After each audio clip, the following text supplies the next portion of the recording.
You're live. Check all the. And here we go. Welcome back to the channel, everybody. This is our first Monday Night Live in a long, long time. So I'm glad to be back, and I want to do a Q&A with you guys. So hopefully we'll fill up the chat with questions. It really will make things go smoother for me if you guys ask any question at all about real estate investing. I can tap dance for a little bit, but I'll run out of material soon. Maybe a Don will dance in the back. Maybe not. So was gone for a month. We went on our 30th wedding anniversary. My wife and I have got a very patient wife, guys. I don't think that I was a great husband for all of the 30 years, but she waited for me to change, and I'm trying to be the best husband I can be for the rest of our time together, and hopefully we'll have 30 more years. So we had an awesome trip, 8 countries in like 23 days. And it's our first vacation that we've taken since COVID. So that was really special time. And that is why we were gone for most of the month of May, and all you saw was some shorts, and I kept posting stuff about like art from Italy and stuff. But hope you guys enjoyed that too. So until we get some questions, why don't we talk about this? It seems like the market is crashing, right? In the States, you hear about it. I just watched a short.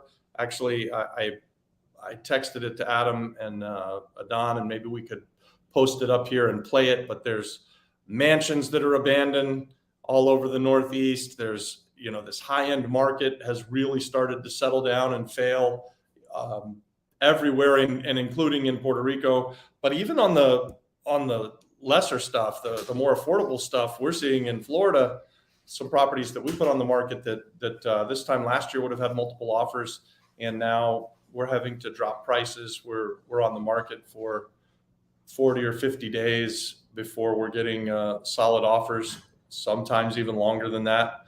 But not in Puerto Rico, at least it doesn't seem like, at least not in the affordable housing market of Puerto Rico. Things are moving quick. So that is pretty nice that we still have a built-in buyer's market. So for instance, if we were to put a house out there for an FHA buyer, something between like $150,000 and $250,000, I think we'd still have a ton of people interested in it, and it would sell very quickly. Where in Florida, things again have shifted and it started to decline. What's it like in your area where you're from? Have you seen a market shift? If you're investing in flips, have you taken that into account? Are you looking at how the direction of the market is going to affect your investment? So you buy something at 60, 65 cents on the dollar today, but then the next house sells for 5% less, and then the next house sells for a few percent less than that. What's that do to your numbers? Are you guys thinking about that? We put some short content out recently about how to look for what's happening in a market. And I drove around a market where we're doing a flip in Puerto Rico, and in that particular neighborhood, everything is being renovated. So we still feel really good about the direction of the market. We're still seeing higher and higher prices as many people are coming in and fixing up things, buying things for $500,000, fixing them up and selling them for 1.1, 1.2. And we've got something similar, and we think that we'll be able to renovate it to something that's even nicer than the last few that have sold. So I feel really good about the direction in that neighborhood. So, and you'll see a lot of content on that. We've got our design team on the ground now. We've got a project manager. We're just about to run with that project, and it's going to be a fun one. So that's our San Ignacio flip. It was a 4-family house. We've done a few videos about it, and we're going to turn it into a 5,000 square foot mansion with a bunch of bedrooms, a bunch of bathrooms, a beautiful pool, outdoor kitchen, indoor kitchen, you name it, we'll have it. Awesome. Carlos is saying that he's fixing up a house in Rincon in Barrio Cruces. So I'm not familiar with that neighborhood, Carlos, but tell us about it. What do you have there? What was your purchase price? What did you buy it for? How much are you going to put into it? And then what are you going to ask for it there? And oh, by the way, I love Rincon. We've got a beautiful project in Rincon. We were just there last week, and we may actually start to expand our search for our house to live in to Rincon. So maybe I can buy Carlos's house if he's building something spectacular. And he says, He's new to Rincon. Bought a house for $25,000, I think is what he's saying, or he's putting 25K in it. Bought it for 115. I'm not clear on what Carlos is saying. But we're going to get there. We're going to figure it out. Carlos, what's your thought of the direction? I think Rincon is insulated right now. I think it's still on the rise. I think that you're talking about a moderately priced house even after renovation. So even if you bought it for 115 and you're going to put 25,000 in it, or if you bought it for 25 and you're going to put 115,000 in, you're going to be at a price point where you're going to be able to sell that property and make a lot of money on it. And you'll be at a price point that's going to be wildly popular. Profitable, probably profitable, but very popular. We always wish success for all of our viewers. So I want to come see it. I'm going back to Rincon this week, Carlos. So if you share some info about it, I'll go check out the house. We'll do a short on it. Send me the info at the flipflopflipperpr@gmail.com. You should just get a mic and then you can talk as well. Yeah, well, do it now. Adon's going to speak over everybody when I'm trying to get back into the thick of things here. This is our first live, guys. Give us a like and please put the comments in there. Ask more questions. The more questions you ask, the better this will go. I'm definitely rusty here to start this off, so I apologize, but I'll figure this out. I got another question. Do you think that the market is going to tank, and why? I think eventually the market in Puerto Rico will be affected by the market in the States. It just is a simple fact that it always is. They say that if the United States gets a cold, then the island of Puerto Rico will get the flu. And so the island is probably about to get the flu because the United States has definitely got a cold. We can see it. I can feel it in Orlando, Florida. We have enough stuff going on there that we see as we put moderately priced houses out there, $250,000, $300,000, things that are fairly affordable in Orlando, Florida, and they're just not moving the way that they were even 6 months ago. So what will generally happen is, depending on how bad it gets, how quickly it gets bad in the States, especially like Florida. I think Florida is a pretty good indicator for the island of Puerto Rico. If California tanks, it probably doesn't affect Puerto Rico all that much. But if Florida tanks, and it tanks badly, then it will pretty quickly come to the island and start affecting the island of Puerto Rico. So there's still, hopefully this is going to continue this year, but it seems like for the last few years, we still have more people moving to the island of Puerto Rico for the first time in a long time than we've had. So up until like 2019, from 2008, 2009 through 2019, the population was declining. So that shift should help and insulate Puerto Rico a little bit. What you got?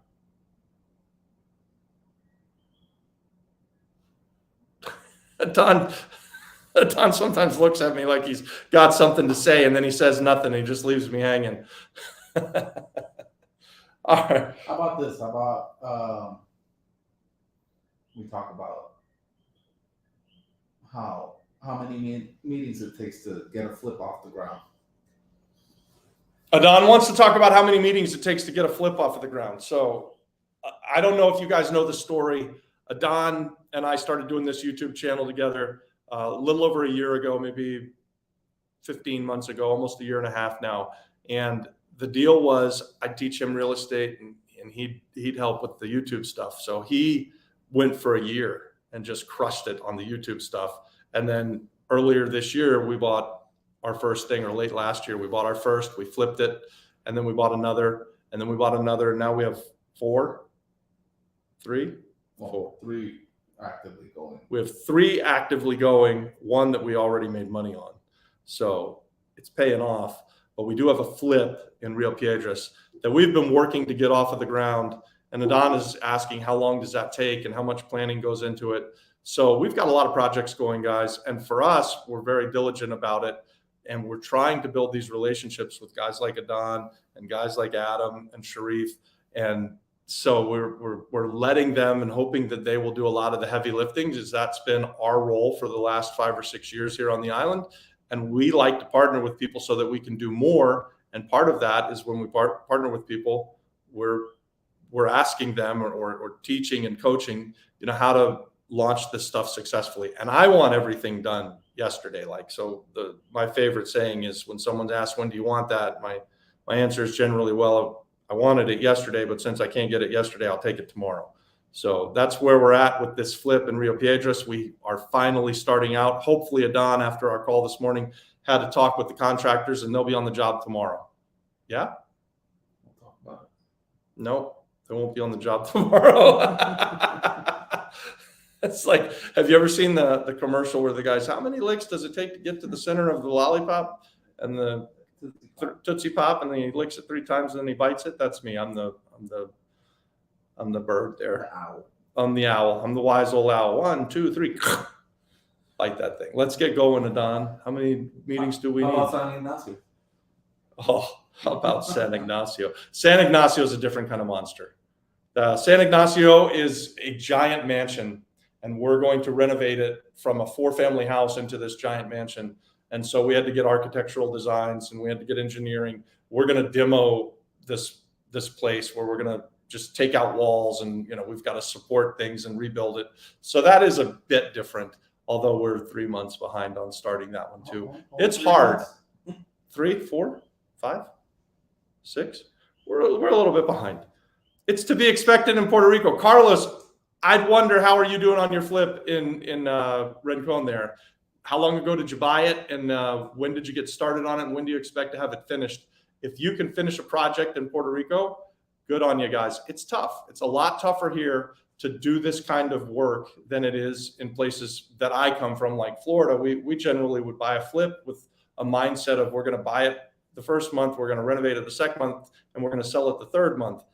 That's never happened in 5 years of being on the island of Puerto Rico. So it's longer, it's harder, but our profit margins on the island are greater, right? So I say that even though it's long and hard and everything's a little bit more difficult, it's always worth it. So I think that it will continue to be worth it, and that we are still in a rocket ship economy on the island of Puerto Rico. And unless and until the market really dumps in the States, we're probably insulated at least for another year or so. I got another question here. Does Carlos want to be on the live? Huh? Does Carlos want to be on the live? Does Carlos want to be on the live? I don't know. Carlos, if you want to call in, we'll send you a connection. It's you and me, it looks like. But now we just got another one from somebody, Davis, and I'm sorry I can't read it. I'd like to be connected with you, and I'm originally from the U.S. Virgin Islands, but would like to invest in Puerto Rico, and I'm a contractor. Oh my goodness. Well, we want to get connected with you too, because finding good contractors on the island of Puerto Rico, as I was just saying, is really, really tough. So the best way that you can contact me is to send me an email at theflipflapflipperpr@gmail.com, theflipflapflipperpr@gmail.com. So if you'll send me an email, we'll connect. If you're on the island of Puerto Rico, we can go get a coffee. If you want to just do it by a Zoom or by telephone, we'll set it up. But we need more good contractors to come to the island. We need more partners like you that can come in and get some work done, right? That's what we love to see. And Carlos says it's tough in Puerto Rico. He comes from New York and Pennsylvania, and he flips there. I get you. So it's mind numbing, right? Thank you, honey. I got a coffee. If you come from New York or Pennsylvania, and you would naturally think that things are going to go the way that they went back home when you get to the island of Puerto Rico, and every single time the people that I talk to about it, they have had a rude awakening, and it's always the same. Things just don't work the same way here as they do back in the States. It's probably even worse. I come from Florida, and we think we're fast paced there, but you come from New York and Pennsylvania, and things are just boom, boom, boom there. I mean, you can't walk on the streets of New York City and not feel how fast, how quick the energy is there. So it's a bit different here, but to the extent that you can tolerate it and learn how to deal with it, and then just bear with it and get things done, that's going to pay off for you. It's going to pay off hugely. So Mr. Davis says he visits often, but he can do a Zoom. So cool. Send me your contact information. I'm sorry that I'm having trouble reading your first name, and So I'm going to call you Mr. Davis. I hope that you're a Mr. I'm old, guys. I can't see this thing. And Don says, you've got to read these. I'm like, it's in tiny, tiny, tiny little print. I need a magnifying glass. Maybe. Or Adon should have gotten here early enough to set up and done this properly. So we'll just blame Adon. Yeah. Don't blame me for being blind. Adon, damn it, man. I need a raise. Oh, Adon needs a raise. He says, hey, listen, we've been doing this YouTube stuff. We've got what, more than 100 long content videos and 500-600 short content videos.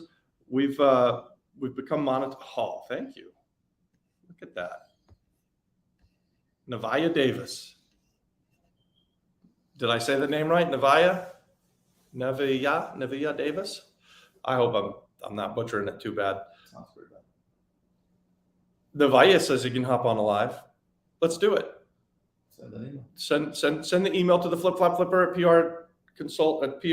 Wow. PR@gmail.com, the Flip Flop Flipper PR@gmail.com, and we'll get you a sign in and get you on here. And that would be awesome. Anybody else have questions? Put them in the chat and give the video a like. How many people are on right now, Adam? You have the computer. We got 10 people in there, guys. That's awesome. Especially since we decided to do this about an hour and a half before we did it. Adon says, hey, Robbie, why don't we do a live tonight? I said, great, I can be there. Can you get it set up? He says, yeah, no problem. I'll be there. And then he showed up 5 minutes before we were supposed to go on. Thank God Adam was here to help set this up. All right. So I'm guilty. I did it. I told Adon, let's do it last minute. Carlos too, send the email. The flipflopflipperpr@gmail.com. Golly, I can't talk today. I need Carlos's help, and I need you guys to come on with me. So on the ones you keep, short-term rents, what have you seen on the turnaround for a hotel? Mark, yeah, so we have 15 or so hospitality projects that are done either through Act 74 or Act 60, which is the tourism tax credit. If you watch our channel, you know that we love to invest in this way. And it's something that we didn't come to the island knowing that we would do this. It just sort of fell in our lap. It became something that was so obvious that we needed to do it because you could get 40% in tax credits back on your investment. It significantly de-risks anything that you're doing in hospitality. And the other thing is that the island of Puerto Rico has identified it as a growth part of the market. So they're planning to take the GDP from hospitality from 6.5% that it is today to 15%. So they're going to more than double the amount of the GDP.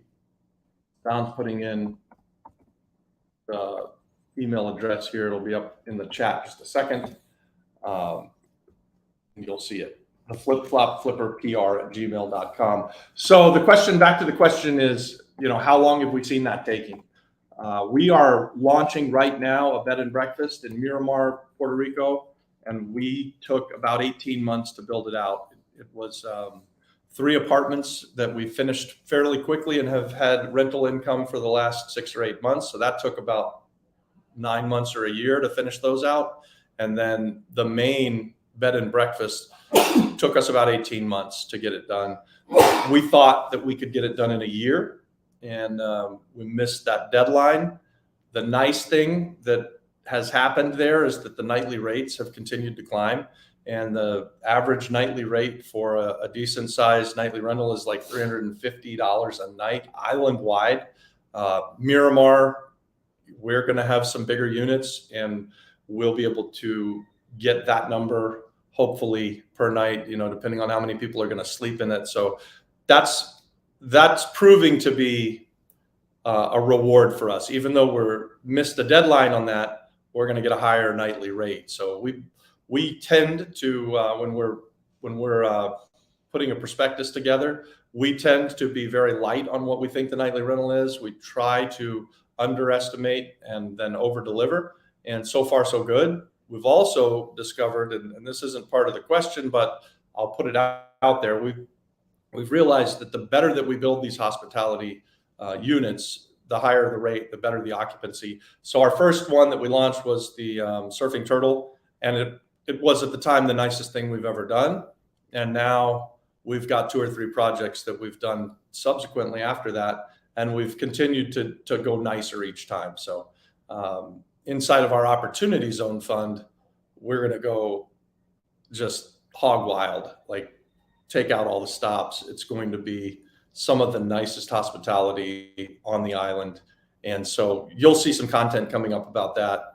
But we're there's a lot more design that goes into that too when you're doing hospitality, and then you're trying to go from a 2-star type Surfing Turtle up to like a 4-star resort type place. It's a 45 room with a killer restaurant and some retail space. There's just a lot more planning that goes into it, and it is harder in Puerto Rico. I say this, not to scare you guys away, because I still think Puerto Rico is the absolute best place to be investing in real estate, especially investing in hospitality through the Tourism Act 60 now. It used to be Act 74. And if you can possibly fit it in and combine it with an Opportunity Zone Fund, I think that's the very best combination that exists in the world for wealth building today. To buy Class A property inside of an Opportunity Zone through Act 60, getting 40% tourism tax credits back. This is just next level shit, guys. This is just other world type stuff. So we're going to try and bring a couple guys in here and help me to make the conversation go a little bit more smoothly. So who do we got? Dylan? Keep talking. We're not there yet. I'm watching you. I No, can't even don't watch see me. myself. Let me have a coffee. You guys give the video a like. Put your comments in the comment section there, and we'll try to get to them. I think right now we're talking about hospitality, but we can talk about anything that has to do with investment real estate, whether that's stateside stuff or here on the island of Puerto Rico. We will do our best to answer any question that you've got. So, are they on?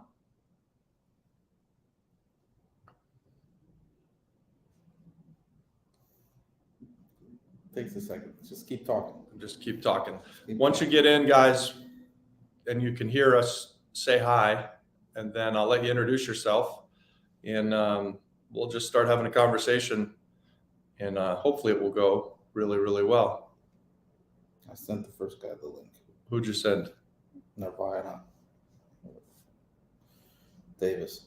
Tell Carlos to send you an email. Carlos, did you send me an email at the flipflopflipperpr@gmail.com? We'll invite you in. Any other questions here? Yeah, I got a question here. What brought me to Puerto Rico? I came to Puerto Rico after a series of years in Florida where my business kind of was scaling down. We've been buying 100 to 110 single family houses most years from like 1998 through 2016, 2015 for sure. Then I think it was off in I think actually we were down a little bit in 2015. We were down a little bit more in 2016, and then in 2017 we were down to like under 70 properties for the year, and we'd been used to doing such a high volume. I would tell people that for 20 years I bought 2 houses a week. That was my average, and in 2017 we only bought like 65 houses. So what had happened was our money wasn't going as far. We didn't have the ability to buy as many properties, and our margins were also being shrunk. So where in 2015 our margins were like 20 to 30 or 20 to 40% kind of return on investment, and by the end of 2017 we were buying almost half of the amount of houses, and the best we could do was make like 15 to 20%. So it was getting painful. And that happened over like a 3-year period of time. It got a little bit worse in 15, then 16, and then 17. So at some point in 2017, I started looking for other markets to go to. And I was either going to go to Chicago, Illinois, or go to Indianapolis, Indiana, or the last one was Puerto Rico. And Puerto Rico had a few million people on the island. It seemed like it had enough people that we could come and do a good amount of business. And then Hurricane Maria happened. So Hurricane Maria just knocked everything, knocked the lights out, crushed the island. And we had been through this hurricane cycle in Florida from like 1998 to 2017. We'd gone through that hurricane cycle at least 6 times. So not that we were chasing storms, but they would come to Orlando, Florida. And when they did, we would buy houses after the storm. And we always did really, really well with it. And just from doing it, I sort of had built in my mind this 5-year hurricane cycle. And so when Hurricane Maria came to the island of Puerto Rico, I knew, at least I had a thesis in my mind, that there was a 5-year hurricane cycle, and that what happens right after the storm is that it's just destruction and devastation. And that's what was happening when I came to the island in early 2018. Actually, we came at Christmas of 2017 and saw that was happening. Hey there, can you hear me, Mr. Davis? Yes, I could hear you. Hi. Can you hear How do I say your first name? Navia? I don't know if she can hear me. Can you hear me? Working on it. Can you say hi? I could hear you Hey, we perfectly. can hear you. All right. Well, I apologize for Okay. butchering your name. Tell us your first name, introduce yourself, and please forgive me for not being able to see so well. And even if I could see it, is it Navia? It's Navia. Navia. Oh, okay. So it was bad. No, I'm originally from the U.S. Virgin Islands. Currently, I'm living in Pennsylvania after COVID and 2 hurricanes back to back, because I was there for Irma and Maria. Yeah. I decided that I wanted to take a new adventure, and I came to Pennsylvania. Kind of was, hopping around from jobs, and then I went back to what I originally know, because when I was in St. Thomas, I was doing construction Yeah. and property management. So started my construction business here about maybe 2 years now, and I work alongside a lot of investors where I help them find properties, wholesale the properties to investors, and then I help them on the rehab. And how did you find this YouTube Live and our channel? And I was scrolling through the Facebook Reels, and you popped up, and I said, it's close to home, because I'm half Puerto Rican myself. So I said, I saw you were into investing, and I said, that's different, because you don't find much investors looking into Puerto Rico, because it's hard to get private money lenders out there. it's hard to get any lenders out here. It's hard to do everything in Puerto Rico, but it's really worth it. And I'm so happy that you found us and that we get to talk to you. One of the key themes that we have on this YouTube channel is that we invite people to look at Puerto Rico as an investment opportunity, and especially people who have ties to the island, right? So the story that we've sort of learned from being here for almost 6 years is that there were many people before Maria that were leaving the island for other opportunities, especially young people, right? So they'd come and they'd go to school, they'd get through college even, and then they would look around for jobs and there wouldn't be any. So then they'd go to the States. And so there was a declining population and there really wasn't a lot of opportunity for people. Well, that's changed. At least we believe that that's changed. And so we use this YouTube channel as a voice to kind of spotlight real estate stuff going on in the island, entrepreneur stuff, and just encourage people to come check out the island, right? So obviously we invest in hospitality, and we would love people to come and stay in our hotels and guest house and Airbnbs, but we also expand our business through partnering with people who come to the island. And that's why we do this YouTube channel, right? We first started out to tell the people that were in business with us what we were doing, and now it's grown into something a little bit bigger than that, where we try to spotlight what's going on the island and just kind of cheerlead Puerto Rico. Well, I mean, I grew up in St. Thomas, but I always visited there. I actually was there about a year ago, and I stayed in Isla Verde. And it was I watched a lot of the abandoned buildings, especially since everyone left after the hurricanes, and it was one of those. A lot of people should invest there because of the amount of tourism that it brings. Yeah.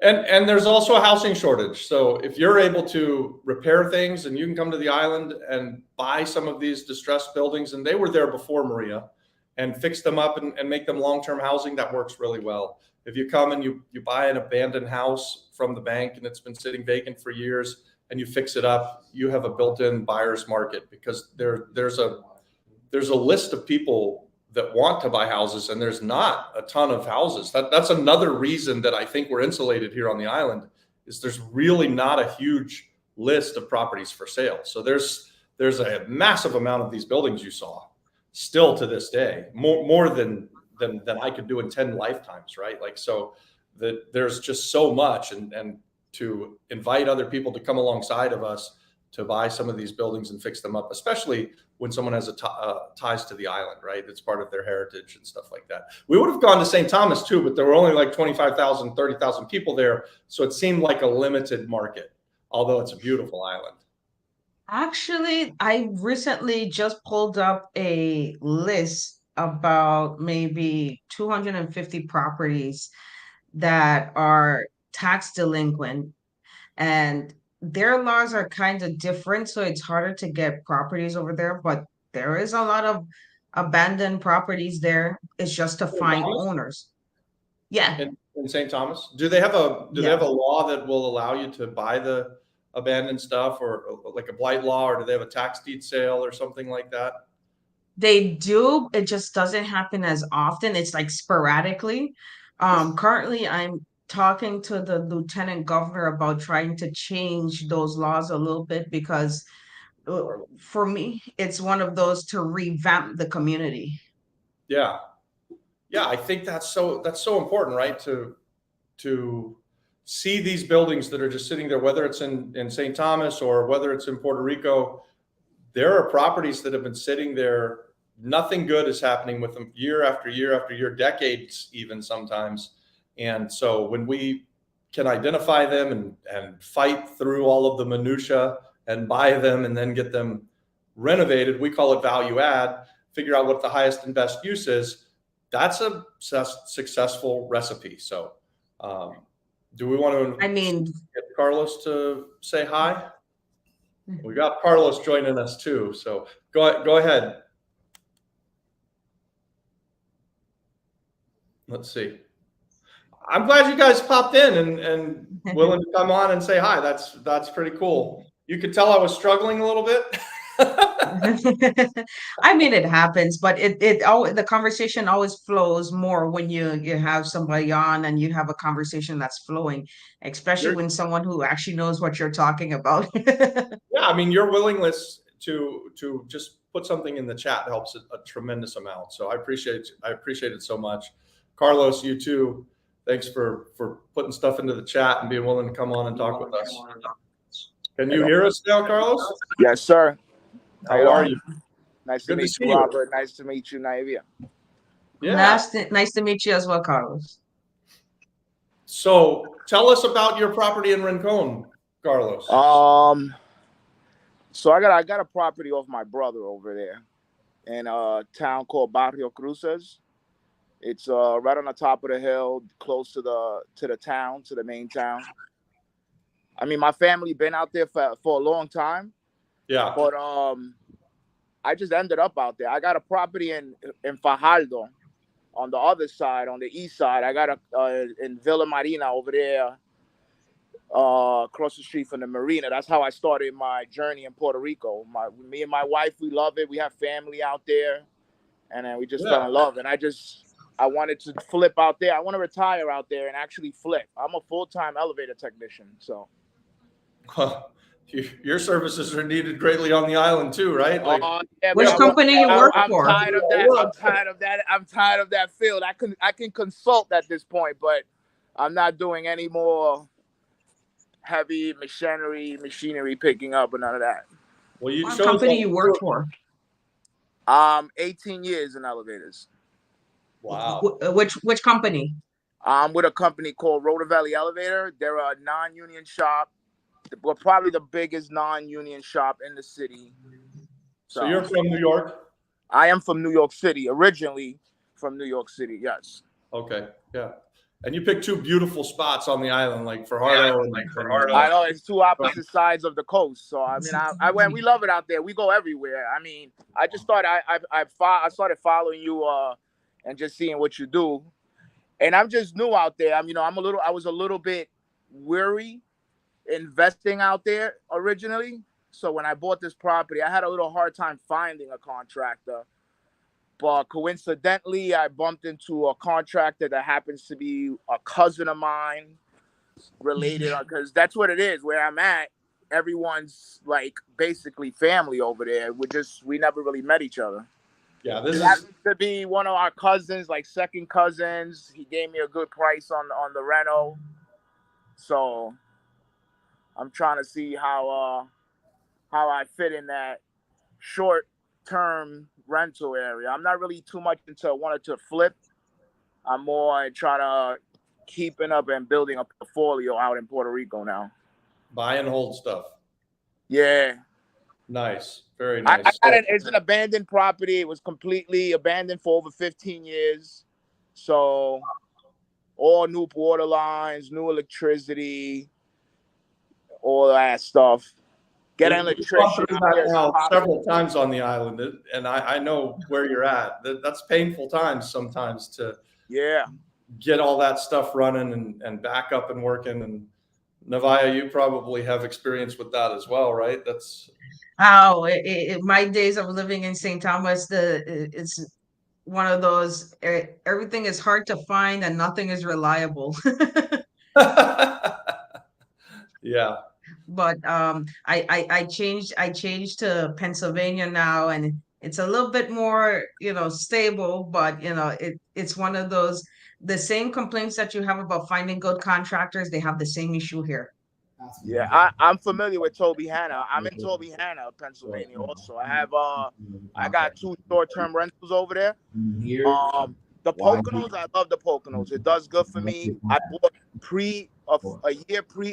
pre-pandemic and a house after pandemic. I paid double the price for the one right after the pandemic, but prices have skyrocketed out there. Really skyrocketed. That's right. You don't find nothing for less than 200 out there. Like even abandoned ones, you get 180, 170, but it's crazy. Yeah. I thought that it was go the other way, and I was completely wrong. Like at the start of the pandemic, I was certain we were going to see a correction, and I pulled a bunch of stuff off of the market thinking it wouldn't sell, and it turned out to be a good move, but I did it for all the wrong reasons, right? I didn't have the vision for it. But how did you get started, Carlos, and deciding to come back? Are you still going back and forth, or are you living here full time now on the island? I'm living full time. My wife is retiring next year. I'm retiring a year after her. So I plan to be in Pennsylvania and in Puerto Rico about 6 months, avoid those brutal Pennsylvania winters. Yeah. I'm in Reading, so I know it all too well. Yeah, I'm right a little bit past Mount Pocono. So I'm up 2,000. So it's 5 degrees difference on the mountaintop. How does Navaya say it? Can you hear me, guys? Yes. Yep. Navaya, how did you get your start in contracting? It's been in my family. We built our own homes. My great grandmother and grandfather, they worked for a construction company for years. They built their own homes. They taught their grandchildren, and it's always been in our family working construction.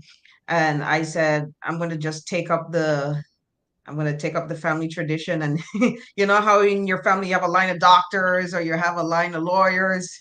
we have a line of construction workers. That's such a cool thing that you're doing that and keeping that tradition going. I think that's really important. I've got a couple kids that I try to encourage to be real estate investors, and hopefully they won't just, when I die, sell everything that I've built over a lifetime. But there's a 50-50 chance that they will. I mean, you have to teach them importance of investing because it's one of those your each generation that goes down, your assets, your equity that you build up in properties worth more than selling it short time because then after that is where is the rest of the income going to come from? You Yeah, know, or dad's money's gone, he's not here, what are you going to do? You have to teach them the importance of investments.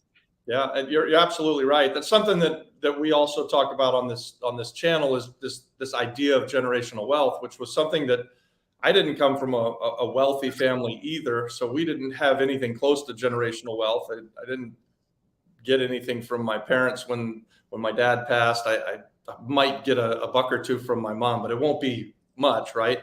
But the idea that we can leave an inheritance for our children's children and beyond, that's an amazing like story, and it's a biblical truth that something that has become important to me over the last few years.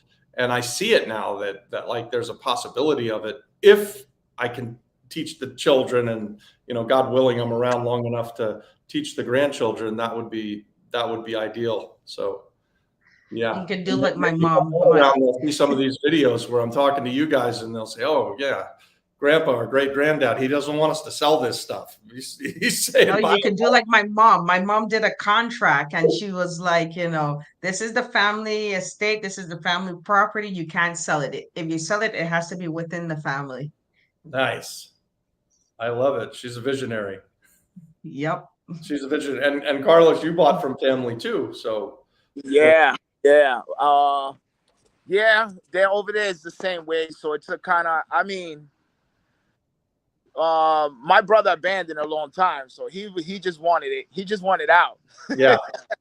Yeah. But Go back in once you make it nice. yes, no, it's coming along. I mean, I'll send you guys a video link of the inside of the first floor. The exterior is still, it's we had to get a chipper gun. It's I'm like 6 months behind from what I thought. Yeah, and then it's harder when you got to travel out there to meet contractors and wait for proposals that take 2 weeks. You gotta like call them. Did you forget about my it's tough, but it is. But the good thing is that you get to enjoy, I mean, a different lifestyle, much slower, which I do like from where I come in New York, where everything has to be done, like you said, everything had to be done yesterday. It's call you today. It's like, no, I needed you to be there yesterday. Like you needed to fix that. I'm a pretty fast-paced guy, but when I go to New York City, I can only stay for like 3 or 4 nights, and by the end of it, I'm exhausted and I have to get out of there. That's exactly how I feel. It's like I want to come and see a show, have some nice food, and then I'm ready to go. I did Christmas there, and it was one of those. I spent 2-3 days there, and I was like, okay, I got to get back to Pennsylvania. This is not for me. You know what's funny is that now I live in San Juan, Puerto Rico, which is much slower than like Orlando, Florida, which is much slower than New York or Pennsylvania. But then when we come to Rincon, where you're at, Carlos, it's like somebody just takes 25 pounds off of my shoulders. And I love it over there on the west coast of the island. It's just so beautiful, and it's relaxing, and it's certainly a much calmer, easier going pace. So we're going to move that direction too, right? Like, so I think we're going to start to move to the west. Yes. It's also Cabo Rojo is nice too. You've been to Cabo Rojo, right? It's beautiful. Yeah, I love Cabo Rojo. I love El Combate. All that area is very nice. Yeah. Boquerón. I'm currently talking to someone who's interested in investing in Dorado. He has richer taste. He has richer blood. So hopefully I'll probably be there soon in the next 6 months.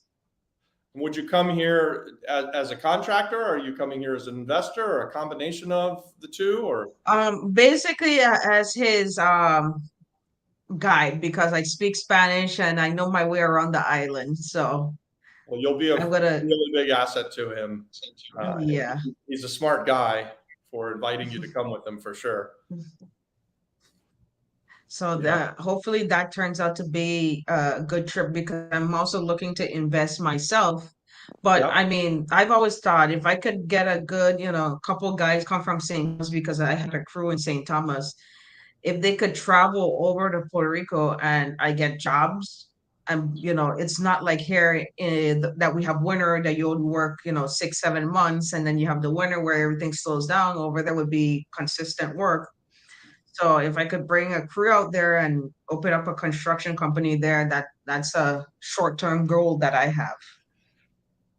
I got a couple of questions. I'll try and read through them, and then if you guys help me answer them, that would be great. So we have. So we're invited to come see Aguada, which Aguada is the town right before. Right next to me. Yeah. Before Rincon. It's beautiful, Beautiful there. coastal town on the West Coast. Yeah. Someone asked in the chat here, what's our favorite strategy on the island, or what's working on the island? I don't know if can I scroll up? No? Touching the computer. Well, because a good computer, you could just reach out and touch it, scroll. No. Okay. You could just reach out and touch it, scroll. Uh-oh. So if you guys will lower your volume if you're watching yourself. Yeah. Otherwise, we get that feedback. Which investment strategy works best for you in Puerto Rico and why? Jose's asking that. So for us, we came here with 3 business models in mind. We came to buy single family homes to fix up and sell. We came to buy multifamily homes to fix up and rent. And then we thought that we would probably wholesale some properties. And we did do that for the first 6 or 8 months. And then towards the end of the first year that we were here, we sort of fell into buying hospitality projects. And so it worked extremely well. Like when we came to the island of Puerto Rico in 2018, we got here full time in March. And guys, when I tell you that everything that could go right when you're starting a brand new business from scratch and you don't speak the language, everything that could go right at the time went right for us. We had an amazing experience, and it just went well for us, right? So the buy, fix, and sell, buy, fix, and rent went well. The wholesale we didn't do very much of, actually. We did do some of it, and that went well too. And then once we got into hospitality, we sort of hit our groove. We now have 65 or so long-term rental doors on the island, and that's going really well. We manage our own properties, and we've got about 60 or so nightly rental doors on the island. So we're kind of growing that side of the business a little bit more. We've been liquidating some of the long-term stuff and then investing more into the short-term stuff. But along the same time, we're still more than willing and happy to buy a 10-unit apartment building and fix it up and put long-term renters in there. So I think Puerto Rico has such a great economy in that there's a need for all of this stuff, that all you have to do is pick a direction and start working hard to go in that direction, and you will have great success. So How did you find the wholesaling process there?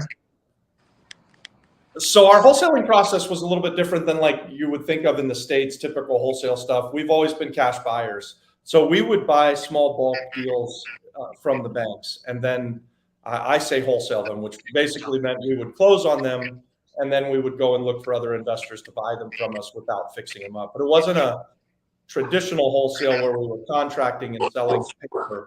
We were actually buying a bulk of properties from the banks. So, I'd imagine it would be a little bit more difficult if you were trying to wholesale it the old-fashioned way, like how we do here in the States. Yeah, it definitely is, right? Like, so there's not as many investor-friendly closing agents. There's not as many people who understand what you would be trying to do. So, and the way that the option contracts are set up with, they're very typical not to have assignment clauses.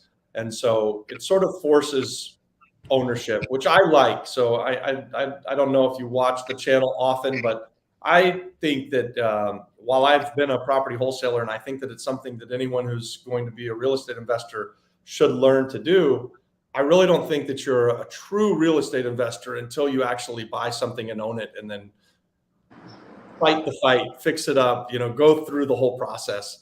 Yes. And that's that is true.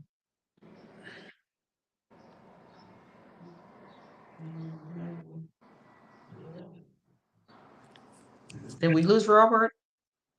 Yeah, it looks like we did. It froze.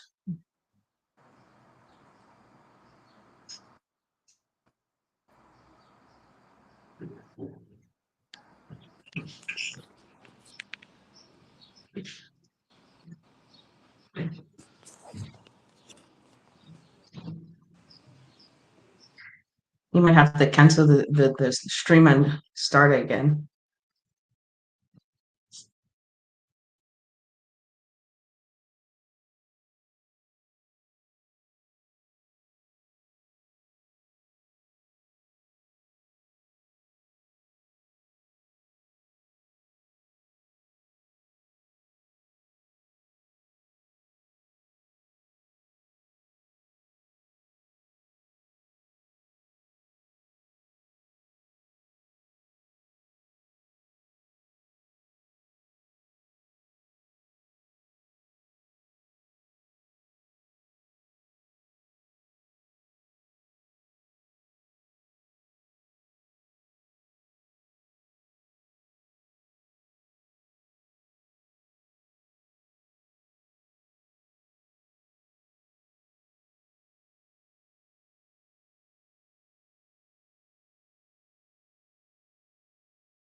Back.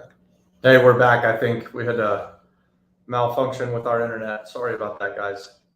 Navia, are you still there? Carlos, are you around? No? All right. Well, we might have lost everybody. Guys, if you're still here with us, give me a thumbs up. Sorry about the technical difficulties.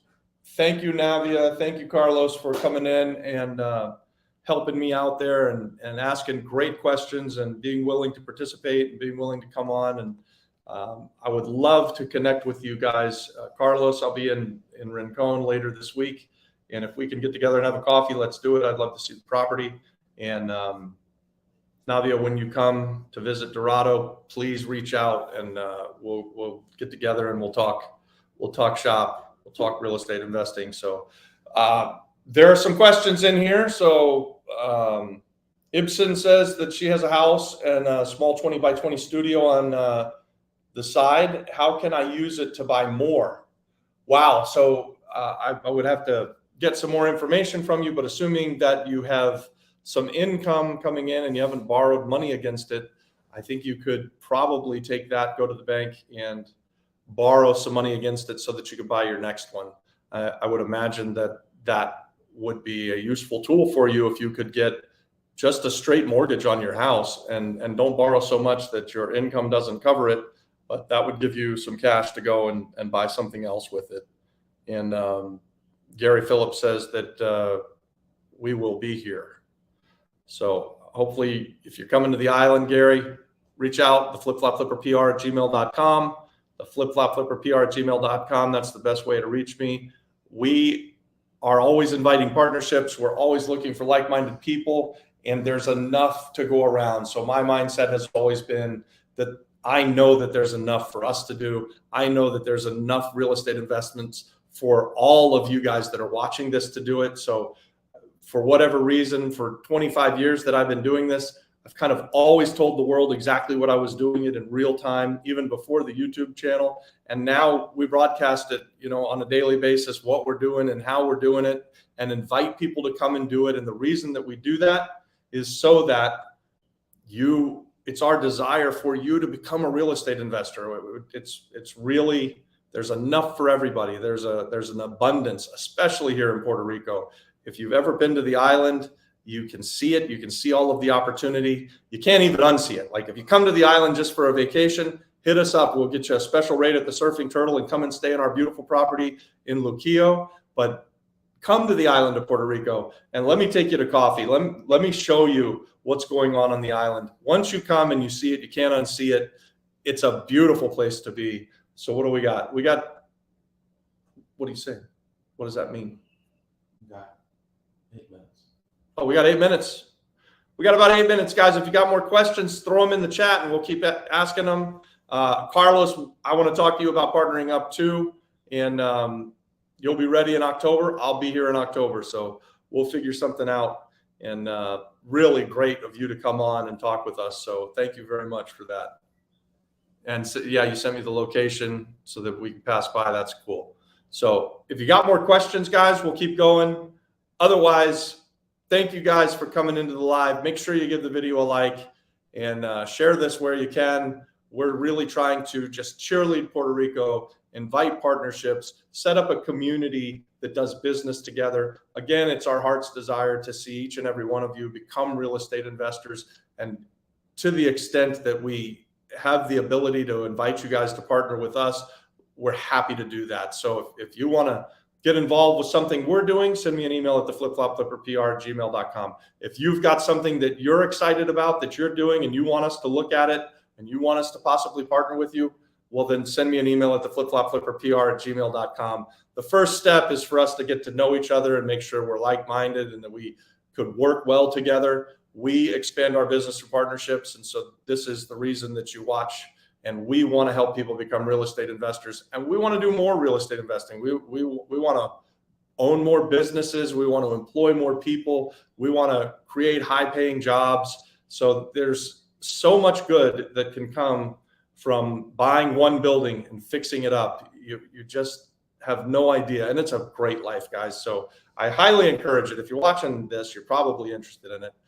Don't think too hard about it. You can do it. And I say that often. You can do it. I believe in you. If no one's ever told you in your life that you're capable and that you can do it, well, you got a friend here, Robbie Krager, the Flip Flop Flipper. I believe in you guys and you can do it. I guess that's it. We'll go for another couple minutes.